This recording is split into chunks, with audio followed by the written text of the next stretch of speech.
Thank you for being a loyal listener to the Reef Podcast. Today's episode, we ran into some audio technical difficulties on my end, which resulted in parts of my audio cutting in and out. The audio of my co-host and our guests were not impacted. However, I appreciate your understanding, and I hope you enjoyed today's episode of the Reef Podcast. During the live stream of the Reef Podcast, we raised funds for St. Jude's Children's Hospital. Thank you to all the listeners who contributed. We greatly appreciate y'all. As always, today's episode was streamed live on Twitch. If you couldn't make it to the live stream of the podcast, you can always listen on Spotify, Apple Podcasts, YouTube, and now also on iHeartRadio.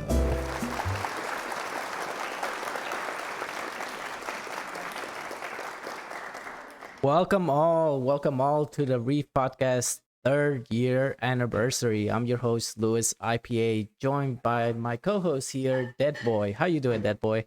Thank you so much for having me. It is always a blast. Without further ado, ladies and gentlemen, we got two amazing guests with us here. We have the amazing Chris Rager and the amazing Josh Martin. What's up? We are well. How are you guys? Oh, doing fantastic. Thank you so much for tuning in today. Our pleasure. Thank you. So can you do a little introduction about yourselves? Whoever wants to start first, go first. Well, my name's Chris Rager. Josh and I are the infamous odd couple of anime, Mr. Satan and Majin Buu in Dragon Ball Z and Super and all the video games and everything else, and amongst many others in the world of video games and anime. That's it. We have known each other since 1995. We met each other in acting school, Chris and I. Good. And we were friends and in comedy troupes together before we got the parts on Dragon Ball Z. And no one knew until it actually happened in the episode that we were going to be best friends and roommates on screen. Oh, dude, that's awesome. So, if you don't mind me asking, what got you to into voice acting? What was the thing, the sparkle that basically made you think hey, I should pursue voice acting? What made you want to do it? Well, oddly enough, it was a guy by the name of Mike McFarland, and you may know that because he's in a crap ton of anime. He was also the voice of Master Roshi in Dragon Ball Z, and he was in our comedy troupe. And one day he comes into rehearsal saying that he got a part in this animation. They need actors to go out there and voice cartoon characters. And I, for me, it was like I wanted to spite Mike in some way, like, oh, you got a part? Well, I'm going to get a part. and so that's what I did. And then about a year or so later, the guys working there, they knew we were in a comedy troupe, and they came out to see our show at one point. And Josh, I'll let you take it from there. Sure. Well, one of those people that came to see the show was Chris Sabat. You may know that name. Vegeta and Piccolo and every other character on Dragon Ball Z. He saw me do a character called the Pillsbury Homeboy. And it was a gangster rapping Pillsbury doughboy. Gets jumped on his way home from school one day by the rival gang, the Keebler Elves. And that triggers him into getting into gangster rap and smoking weed and baking food with weed in it. And so, yeah. And instead of nothing says loving like my crescent rolls.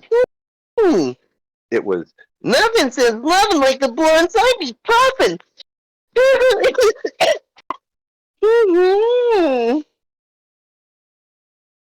So, Yeah.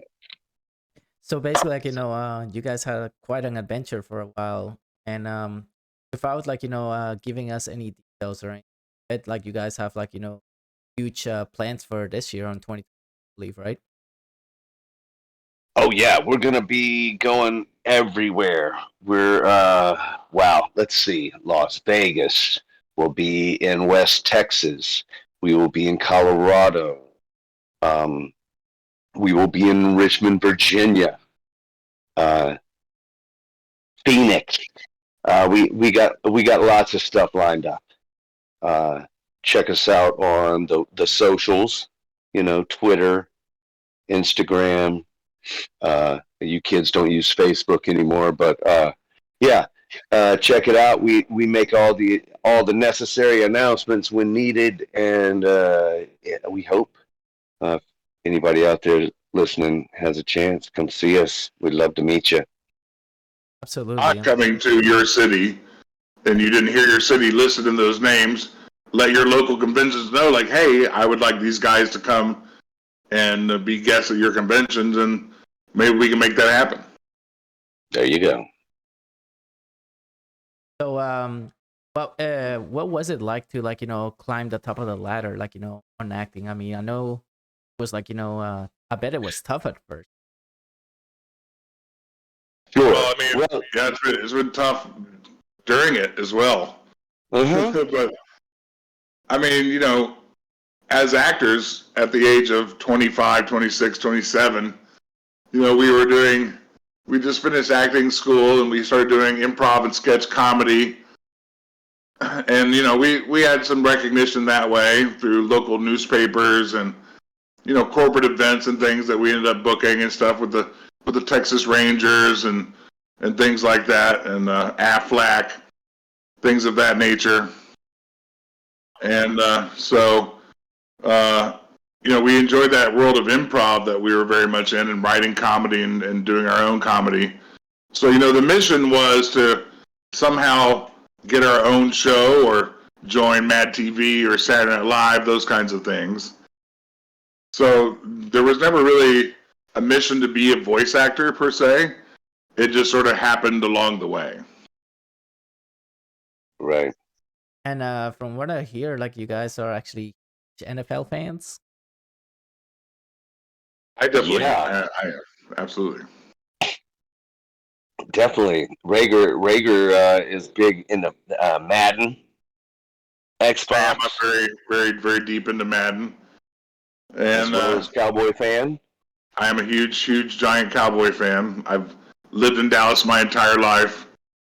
And, well, it's hard to get away from. I know for a fact that me and Josh share the same team. Both like New Orleans, right? That's right. I'm an Aints fan before I was a Saints fan. Die hard till the death, man. You know it.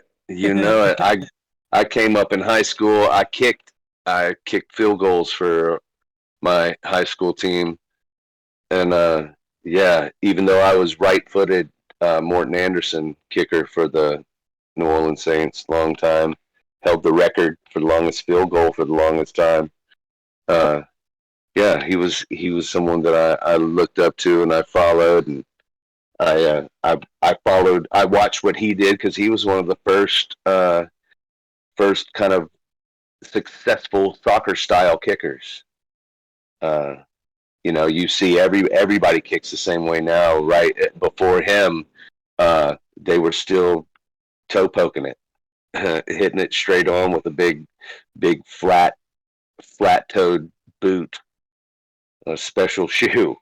So it was a totally different thing. I had to teach myself. I had to find different videos and books and all that other stuff before the internet, and especially out in a country town where they didn't know much about kicking. They didn't care much about kicking. They just wanted it kicked and made. But Saints fan. The Dome Patrol, come on. Pat Swilling, come on. Anyway, I could go on. Absolutely. All right, so that boy here has a question for you. That boy? What's up? So John Limdemus from chat is actually asking, what would be your greatest advice for anyone out here who wants to pursue voice acting? Just a piece of advice that I mean, because you can get a bunch of information from Googling and YouTube and all stuff, but what would be something that you guys would just say to somebody that just wants to get in and has read all that stuff and they're still confused? Chris? Don't do it. Quit trying to take my job. Yeah, exactly. We don't need more of you. We got enough. We're Oh good. my goodness. We're all filled up here. Way too many. Way too many of you.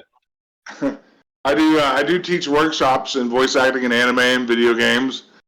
And one of the first things I look for is acting experience. And so I tell people, go get acting experience. You know, look at your local theater, find a college class of some kind, and learn about acting. You know, because acting's acting. I don't care if you're on a stage, in front of a camera, in front of a microphone. The same skills apply. So I would say if you're interested in voice acting, learn about acting. It's not any different. You just only hear us, not see us. And I'm moving just as much as I would, moving around just as much as I would in a theater stage, except you can't move your head away from the microphone, that kind of thing. So learning those kinds of traits to the best, have your microphone placement good and well and not obstructed in any way. But theater, improv. That's what I would say. Learn theater, join a theater, learn about acting. See, that's actually one thing I actually took in high school. I actually took drama and speech and debate in high school. Yes. That's a great place to start. Absolutely. Yep. I did too. Right. Yeah. I was literally on the debate team, and I didn't do theater. I did theater in college a little bit later, but that's where I got the bug. And I was going to school to be an artist, and I didn't have $16 for a drawing 2 classes lab fee, and so I took an acting class instead. And I never took another drawing class ever again. Right. I took like 1 year of speech and debate, and I took a couple of years. I tell you, it's like a whole new level, because you feel like like everyone's watching when there's nobody there practicing. It's a good practice, and gets you outgoing than what you start, because you start on your own shell, but then as you keep voice acting, doing acting, you actually start opening later, because you express yourself. Just like any other skill, the more you do it, the better at it you're going to get. Or maybe you're not, and maybe this isn't the skill for you. So it's about knowing what you love and what you like and what you're passionate about, and trying to go for it. And in some cases it works out, in some cases it doesn't. Yeah, that's fantastic. That's amazing advice for somebody, because most of the time people go into a whole career not knowing what the career is gonna need from you, or what kind of requirements you need as an individual. And you guys are basically saying you need to have some background in acting or in performing arts, or just generally talking to people. You can't be shy when you're doing voice acting, right? Yeah, I've known people who come from radio or music and those kinds of things, and again, it's about expressing yourself and understanding the emotions behind it, and being able to play within the parameters of those emotions and what's taking place in the scene, or whatever is going on, and knowing the best ways to go about that. And that takes practice. You gotta go get some education. Practice makes perfect. Perfect practice. Well, perfect practice makes perfect. I say that. Yeah. Practice does not make perfect, because I know plenty of people who practice to be an actor, and they sucked then, they suck now. Right? Yeah. It is a tough business out there. It's not. If you continue to dribble incorrectly, you can practice all day long, but if you're doing it incorrectly, you're never gonna dribble correctly. You know what I mean? It just basic. So Emotionally engage with you and others and people in your life and understand what those things are. I mean, oddly enough, learning to become an actor is really learning a lot about life itself. You know, how to react in certain situations. You know, how to inform people of how you feel and what you expect. You know, because a lot of times in people's lives and things and everything that don't have to do with acting, we don't express what it is we expect, and therefore there's usually a lot of disappointment, right? And the same would go for acting. right, so I have a question here from my original co-host that couldn't be IRL stuff. He says, lots of people know you from Dragon Ball Z, Chris. Here's voice acting as Hercule, but you also did voice a character in a little game called Borderlands, or in Borderlands 2 and 3, the pre-sequel, and Tiny Tina as the voice of Mr. Torgue. First and foremost, how did you manage all that yelling and internally? How did that dialogue come along? Scripted? Were there any ad libs that you had to do? Oddly enough, I did not ad lib a whole lot. The script was so well written by Anthony Birch. You can look him up. Him and his sister Ashley had a YouTube channel back in the day called Hey Ash, What You Playing? And now they're both directing and writing, you know, for Hollywood shows. I mean, I think Ashley just directed some episodes of that Mythic Quest on is it Prime or Apple TV? I can't remember.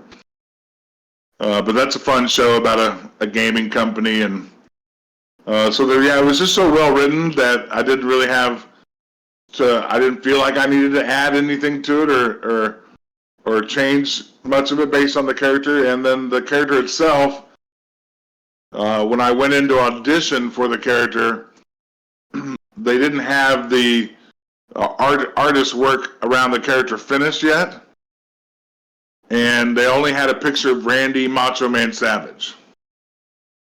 And I just sort of like the audition. I remember bumping my friend, going, what? I'm like, I'm pointing to this guy. I go, I'm going to be this guy.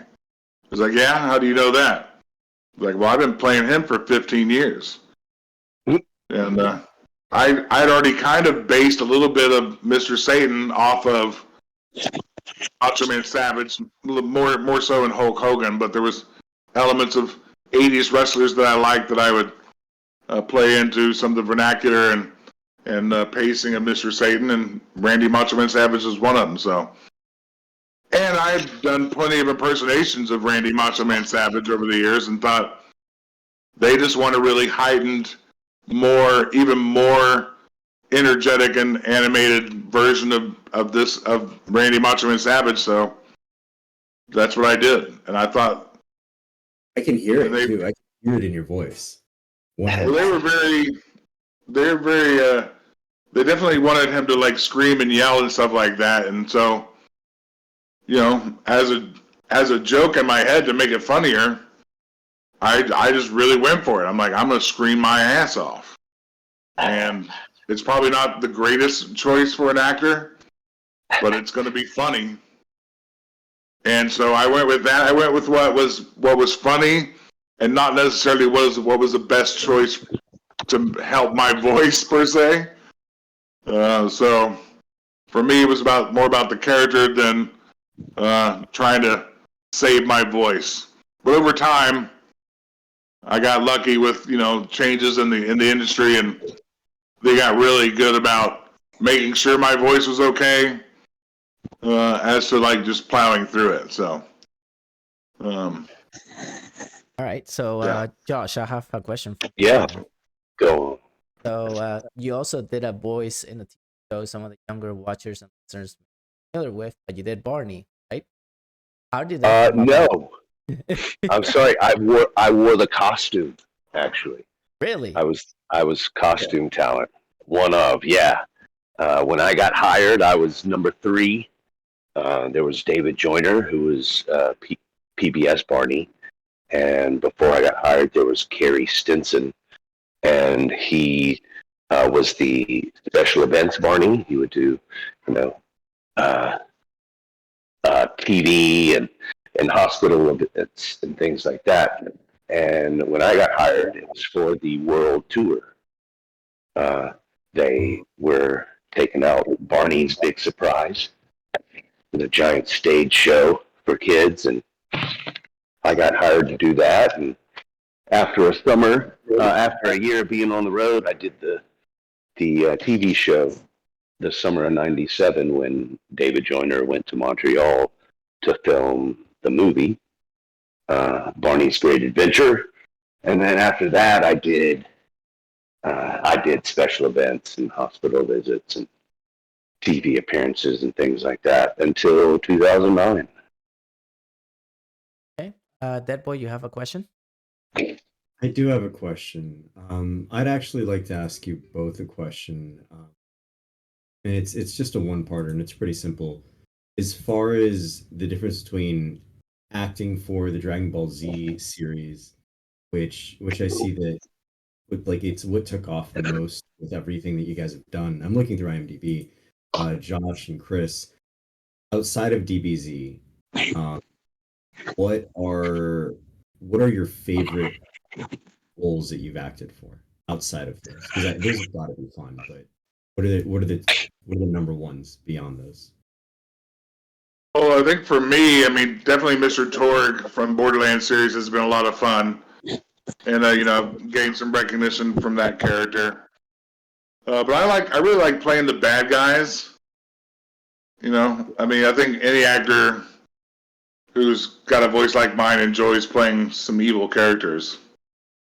And so, one of my favorites is what's his name? Star Blazers, Battleship Yamato.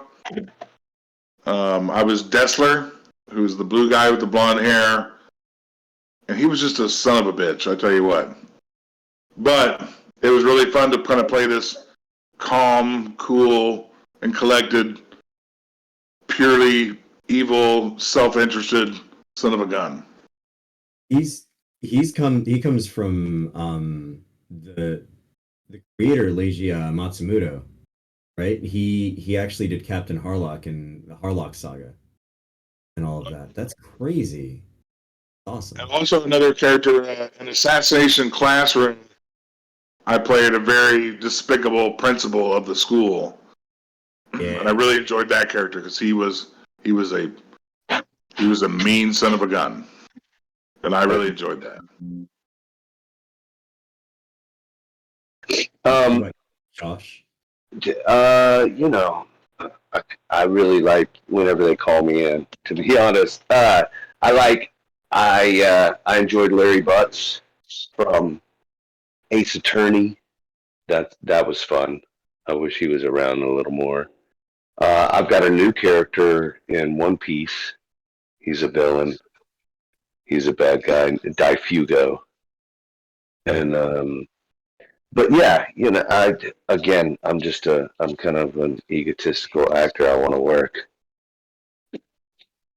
it's awesome. You also did and I'm looking at this, Chris. You did Veldora Tempest, and That's another favorite character of mine as well.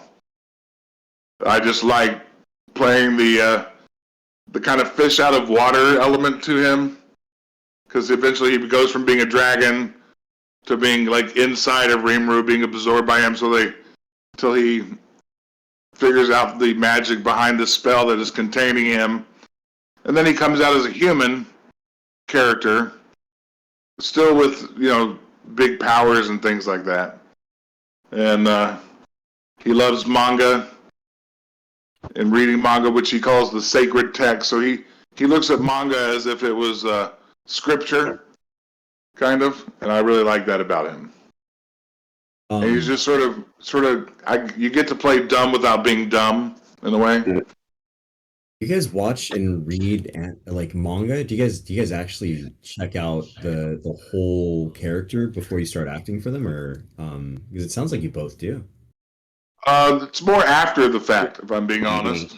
Yeah, I learned more about the character after I've been cast as the character. Like, I didn't audition for Veldora.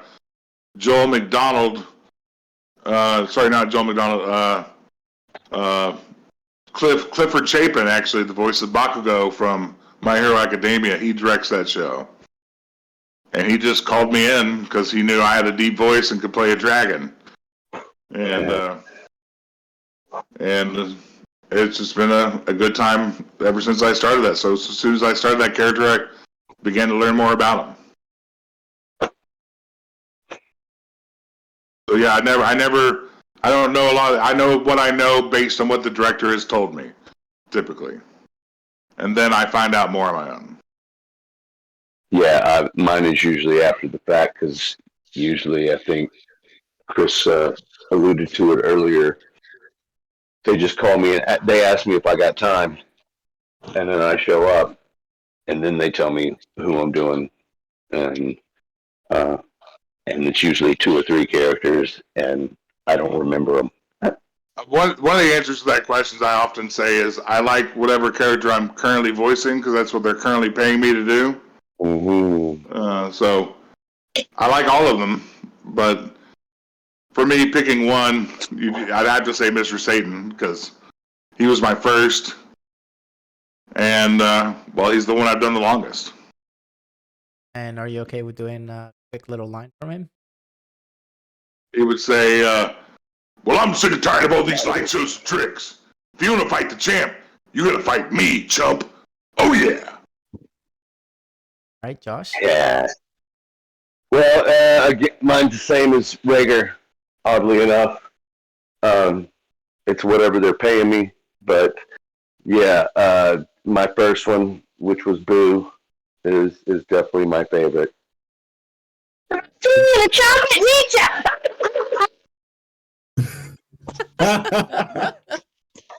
I'm sorry. That. I love it. Yeah, on. Thank you. All right. So, of course, I'm going to skip this question here because somebody asked if I Love You song from Born. Well, of course I can. Boy. I love you. You love me. Everybody. We're best friends. Like friends should be, with a great big hug and a kiss from me to you. Mwah! Won't you say you love me too? Oh my god, my childhood. I love Right. it. See, they should have paid me to do the voice, but they didn't. That's okay. That's okay. Thank you. I get mine. I get mine. Awesome. So, John here asks, speaking of passion, is it totally worth pursuing passionate about despite of what others tell you? I think it's important to at least try. You know, I mean, unless you're passionate about murdering people or something like that, you know. But you know, if you want to, you know, if you think you have the abilities or could learn what those abilities you need are, and over time you can improve, then I would say go for it. Or if you have, you know, I'd say go for it. But you know, I noticed through my acting school and process and everything that there were people who didn't belong there. You know, I mean, I knew I did, but I could also tell who didn't. You know, and well, Josh and I probably started off with in my class, Josh joined my class later on, but when I first started, there was like 60 or so people in my class. And by the time I graduated, which was only a year and a half, we had like 25 people in my class. Yeah. You know, and I can tell you, 25. and even out of those 25, Josh and I and maybe 1 or 2 others are still currently working in the industry. That should tell you something right there. What do you mean by like a thing? Like they were into each other or something? Yeah.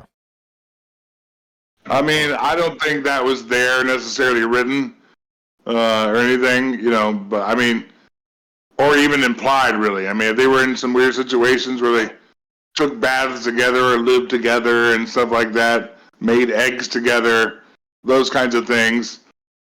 And, well, I think in the end it was just Mr. Satan's attempt to save the world. You know, all he had to do was go to Boo and say, hey, killing people's bad, so you should stop. And Boo's like, okay. And then next thing you know, he's living with him to kind of keep it cool. And then someone comes along and shoots the dog, and well, it all goes to crap after that. What was one of your greatest voice acting?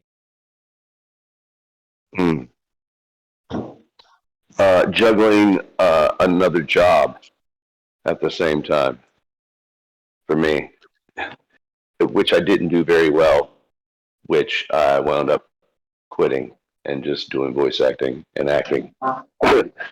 So, yeah, that was the hardest thing about voice acting. Otherwise,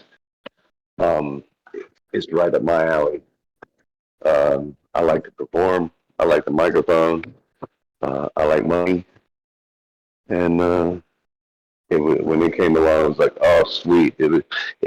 I could have used more at the time because it certainly didn't, and it doesn't necessarily pay the bills. It might pay gas bill, but you know what I mean? Anime itself isn't buying a house or a car. So, you know, there's an extra hustle there. Just it's the actor hustle. You know, you think you can see lots of famous people, and I guarantee they're hustling for the next one, unless they just got mailbox money like Mariah Carey. You know what I mean? They got to hustle for the next one.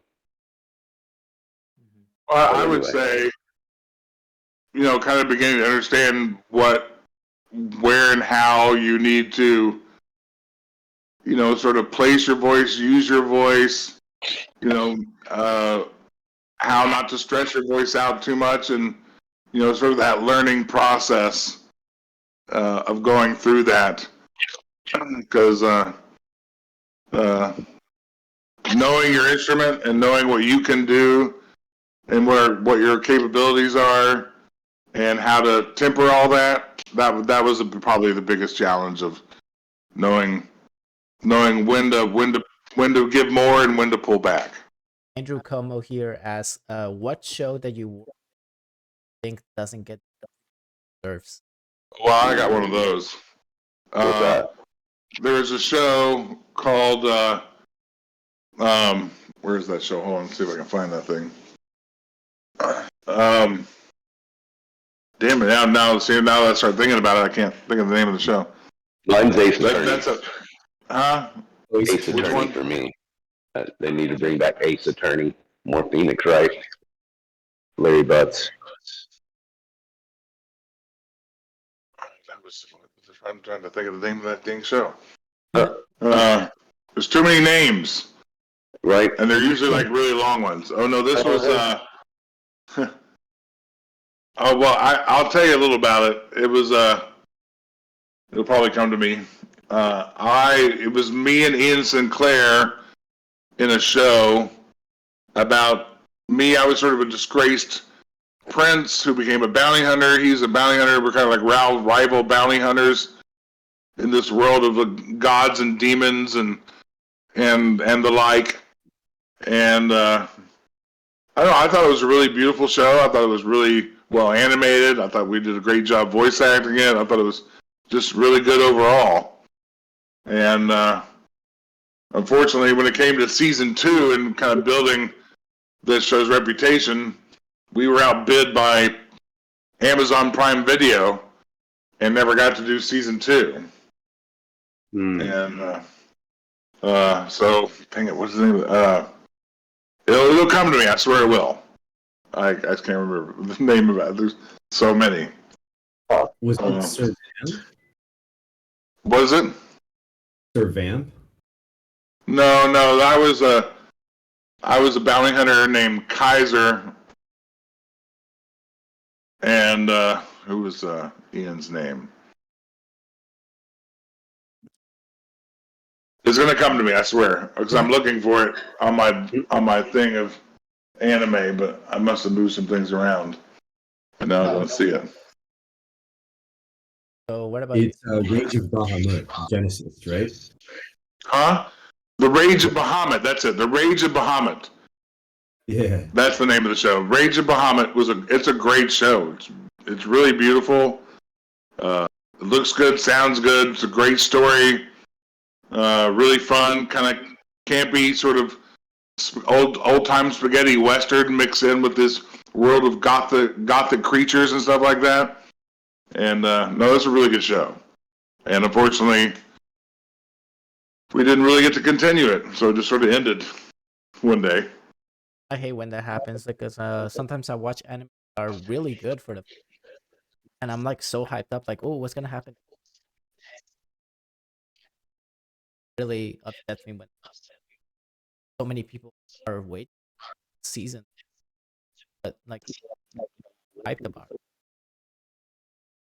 Yeah, I mean, I don't know how exactly all that works coming in from Japan to America and who gets what licenses and stuff like that, and that's a large part of it too. Like why certain things don't get dubbed and whatnot. It's ultimately they just couldn't agree on a price, or someone else outbid them or whatever. And now you don't have the opportunity to dub those things, but. I wanted to ask a question, if that's okay, Luis. Yeah. Just a quick one here. As far as the way that you see anime moving and voice acting moving, with just increased like graphics and different scenes, and it's getting more and more. I think it's getting a lot more free in a way with what you can talk about just on most animes. How do you feel that's affecting you guys as far as like the production value of anime is going up? Do you think it's going to become a more viable source because they have a bigger budget, or is it the same?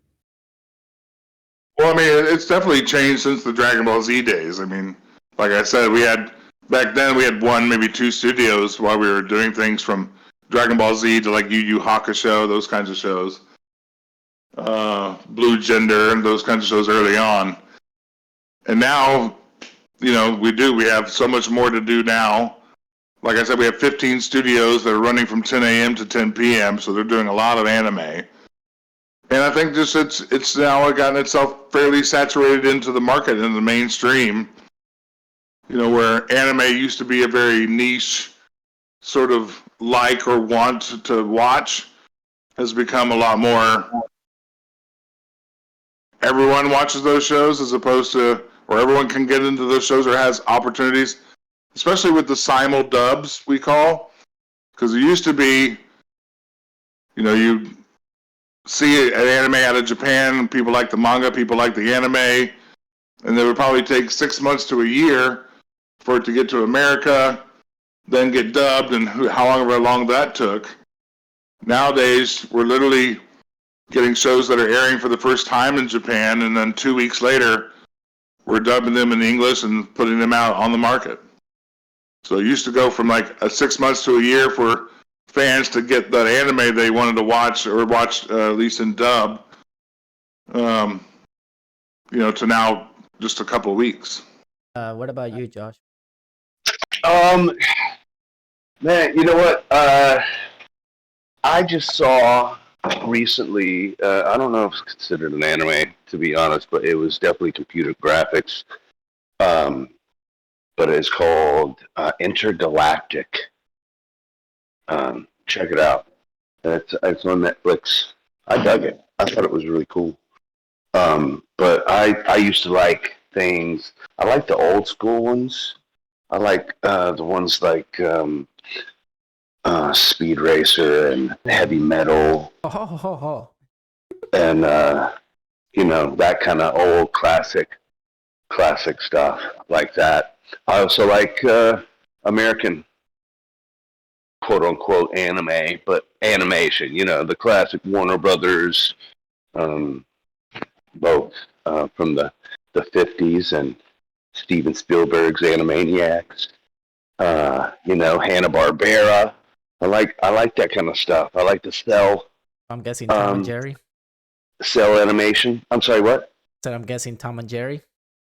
Sure, of course, yeah. I was watching some of that the other day. Right? I was watching some of that the other day, and I had a new appreciation for the music, for the instrumentation that drives those whole episodes along with the animation, because they don't talk, obviously, right? Besides some of the stereotypes that they added in for humans along the way, but Tom and Jerry, they don't talk, and I had noticed my ear is tuned a little more to music these days, and I started hearing the xylophones being used for little steps of Jerry, or the bigger ones for Tom, that kind of thing. So I love that. I mean, That's my kind of stuff. the funny thing is that in some episodes, eventually they made him actually say like a couple of lines there, like it's almost like an Easter egg half with that. Right. Oh, look, they finally talked. Of course, you always have Uh-huh. that lady that takes care of the house that would always chase after Tom Uh-huh. and stuff. Right. Yes, and I have three children, three daughters, and they're teenagers, and so I haven't really had time to get into anything, anime, TV, or otherwise, to be honest. So I do what I can, like I find out I'm gonna do a character, then I go and look as much as I can, but I'm not gonna be the one binging One Piece. It ain't gonna be me. I got toilets to unclog, children to take places, electrical work to do, home ownership, fatherhood. Yeah, real life to work with. Yeah, but all due respect to anime, because hey, it's why I'm here. We knew Dragon Ball Z was a popular anime, and for people who watched anime, this was going to be a popular one. But again, it wasn't like it is now, with it becoming much more mainstream, much more encompassed in the culture of kids who watched it after school, watched it on Toonami or whatever, and globally, we began to find out places, like other English-speaking places when and how they watched it. Like in Australia, Dragon Ball Z played in the morning before school, right? And so they'd all, the kids and the parents would watch it.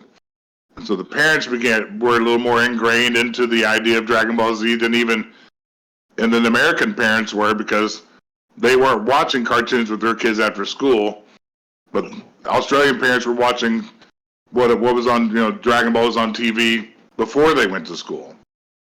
And for it to be what it is now, we feel very blessed and just so happy to have been a part of it, and feel very lucky that we were. Right. I mean, from what I remember from my childhood, I was born in Peru, but I lived in Colombia for 5 years. And Right. literally, every morning I would actually housekeep house, hey, make sure you do us a favor and record the BHS episode of Dragon Ball Z. Cool. And then literally, after we got back from school, we the episode from the Oh, right on. That's cool. That's now been over generations. We've been on this show for 24 years. So, we're now seeing that people who were kids then now have kids of their own.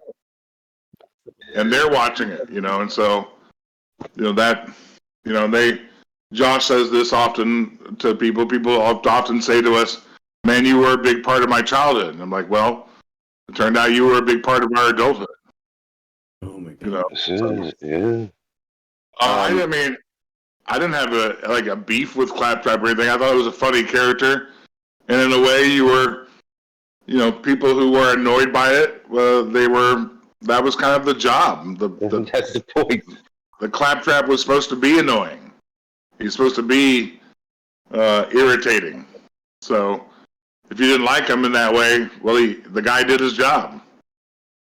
That's how I look at it. So I thought it was a fun character, and it was what it is, or is what it was, however you want to say that. that character was supposed to be annoying, right? And it is what it was, what it shall be. Yeah, and so the fact that it was, only plays into more of the fact that how good it was. And he has another question here. Do you guys know what Hercule Satan's real name is? Actually, his name is Mark. That was a question given to Akira Toriyama back in the day. Although he's denied any references to Western wrestling when it comes to the character of Mr. Satan, which I can only say it's got to be a lie because it just so is. But he was asked what Mr. Satan's real first name was, because Mr. Satan is not his name; it's his title. Right? He was bestowed because he was the best fighter in the Satan dojo. They bestowed him the title Mr. Satan. Right? And but his name was Mark, which oddly enough is a Western wrestling term, a mark. So. Yeah, you said, I know that. I have friends in the wrestling scene that ended up like, oh, you got a mark, and I'm like, what are you talking about, a mark? And I'm, Mark, gotta get your mark for money. Give it to me. You're a mark. First time Mr. Satan drawn out and like, hey, you're auditioning for this guy. I mean, based on, his hair was a little bit different than Hulk Hogan's, of course, but the facial structure and the mustache were the same to me. And so I just assumed that their version of Mr. Satan was also a parody of Western wrestling. And so that's what I did. And, so this idea of him being more associated with Westernized wrestling, I don't know if it was more because of what I chose as an actor, or because of what he drew as an artist. So, who knows? Now, are there like any projects that you guys like anime-wise, like about to start doing? I mean, I think we can talk about a couple that we're currently working on. I'm also Blackbeard, Teach the pirate in One Piece, and so. As that show continues on and looks like it's headed toward its actual end, I feel like there's going to be a lot more Blackbeard to be had. And so I'll tell the fans to look for that, I guess. Oh, no, that is the deal. We're still those guys. So when the show does come back, whenever it does, because we've been told it is, whenever we get that phone call, it'll be us. I'd like to say word to your mother, and if you could have her. I would also like to word your mother's. If you could have her page your father, I'd like to word him as well. Josh, I wanted to finish it, or to finish that last question with you. Like, what are you currently working on, and is there anything that you'd like to talk about, a current project that you've got working? Sure. Yeah. I mentioned it earlier. I've got a new villain on One Piece. We've got Hugo. It's like the 8-leg little spider dude. Pretty fun. And then I'm in a Beastie Boys tribute band called Ryman and Steelin. The original Beastie Boys tribute band. We got a show coming up in March in Dallas. We'll be in Austin in May, and who knows, we're planning on being some other places in the rest of the year. I stay trying to stay creative. Doing conventions with my man Rager, and enjoying it. Congratulations! Let's hear it. Give it up. Where's that sound effect? What's up, that boy? It's the sound effect. And celebrating 3 years of the podcast. Good man. Nice work. Yeah. But, I don't have like a whole lot of new stuff coming out right this second. It's more like reprisal of characters that I've done in the past in shows that I've been in will be popping back up more. Like I'm still hoping, although there's been some appearances of Cementos in My Hero Academia, I'm really hoping for him to pop up a few more times, and of course One Piece and things like that. But I don't know, man. Always new shows around the corner, right? And just looking to have the opportunity to be in those too. At Rager Coaster, like roller coaster, but Rager Coaster, because I'm very clever that way. And definitely keep an eye on their events that they have coming up, because they always go to great con out there. Eventually, they might go to you. Might even show up at your local comic shop. We're doing a lot of those lately. So if you got a local place you like to go play card games or see your next manga episodes, or just go buy collectibles, we've been popping up at a lot of stores like that. So sure, I'll go first. All right, Chris. Do you prefer pineapples? Hell no. Oh, my heart. All right. All right. I don't like fruit in general.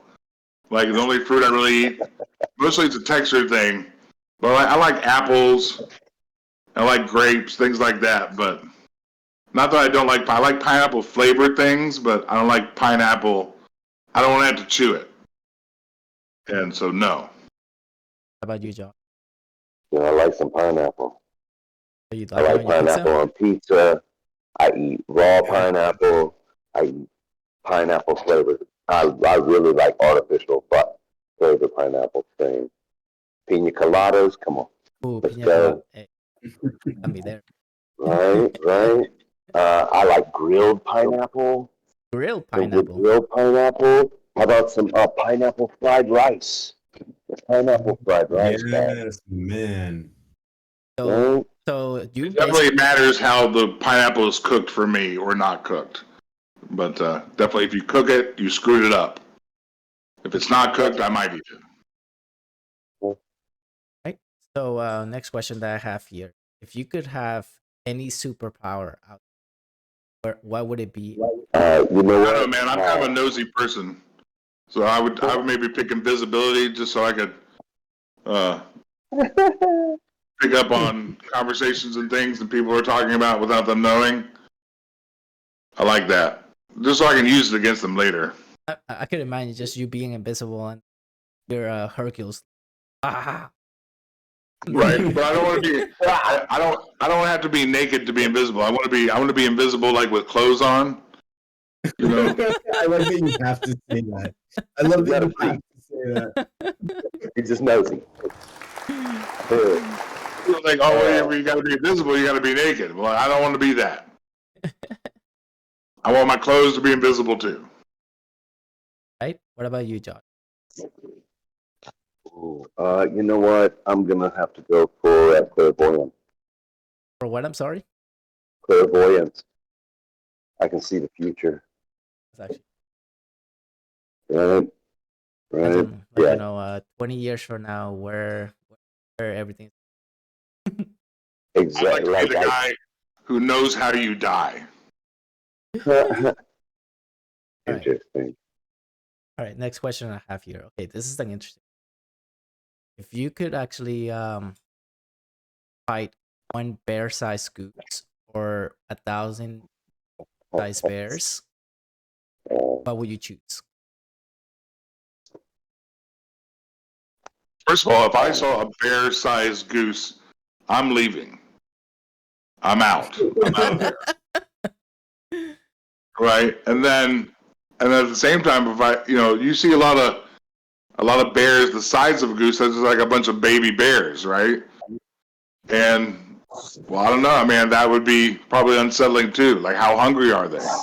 I feel like I could kick a few and still get out of there. So I'm gonna take a bunch of little bears the size of geese, because I feel like I could fight my way through them. How about you, John? See, that's where Chris is wrong. You got 100 little well, 400 little bear claws. Super sharp. Well, I'm just saying, sometimes bears, And little baby bears can be cute. dude, listen, I'm clotheslining that. I mean, that's why we have teddy bears. I'm clotheslining the bear-sized goose, and then choking him out. We're done. See ya. Next. No problem. Thank you. Man. I'll go Sam Elliott. I was gonna say, because he did act in some things. George Carlin. Yeah. George Carlin. That's a good one. That's a great one. He's one of the greats. Rip. Yeah. I just want to be able to tell him I agree with everything you've ever said, ever. Yeah. Yeah. Like, for all questions to George Carlin. right. Like, are you in my mind? Because I feel like we're the same person. When he talked about all the different people fighting because they have different like hats on, and I was just like, you know what, you're onto something, 100%. Like, yeah, just everyone is wearing a different hat, and that's why they're fighting. And I'm like, yeah, that's really it. That's humanity in a nutshell. Silly things. Yeah. Good work, fellas. Good work. Nice podcast. Thanks for having us on. Thank you for listening to today's episode of the Reef Podcast. I would also like to thank all of the Reef Podcast listeners this past 3 years. We've come a long way.